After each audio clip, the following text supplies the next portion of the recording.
Welcome back to another episode of Ruthless TV, where I break down Tyler Perry's Ruthless scene by scene. Now, let's get into this video. Today I want to talk about Joan. Y'all remember it was her and River who actually put the escape plan together in the first place, right? They used to meet under the tree once a week planning the escape.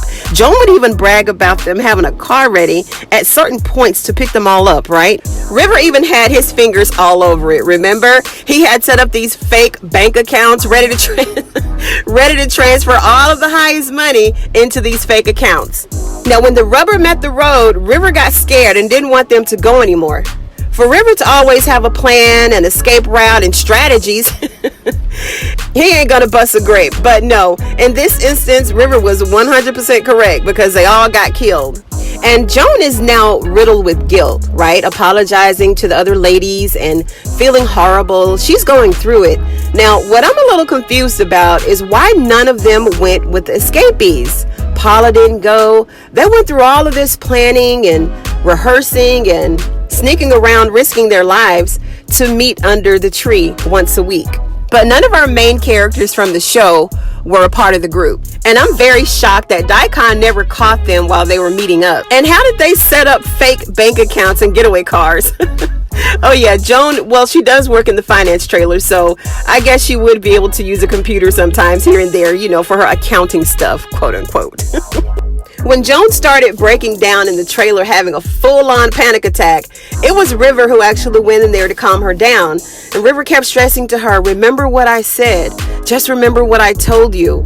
I wish they would tell us what he said because I don't remember him telling her anything that fantastic that she would have to remember.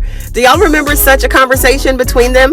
And Joan is very shaken up and apologetic about the escapees. She feels responsible in some way, because they got killed. But River don't care. He's just ready to move on to the next escape plan, right? Now, my opinion is they all need to move in silence. Like Ruth said, if it were me, I would just move solo.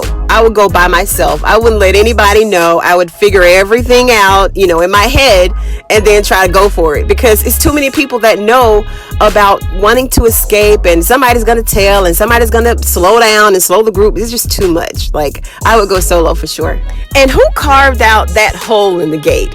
Because that's not an easy task unless they use some of Elder Mother's biscuits to cut through that wire. Now, we all need to remember that she does have 2 kids there too. So do you think she's going to leave her kids behind? If she wants to leave, how will she take the kids from their trailers? I mean, it's hard enough to come up with a plan for one person, even less for 2 or 3.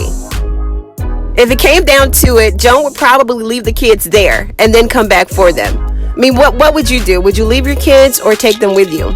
Drop me a note in the comments and let me know if you think that Joan has enough strength and courage to plan another escape route with River. Please like, share, and subscribe to the channel if you haven't already done so. Thank you so much for joining me on this episode of Ruthless TV, and I'll see you on the next one.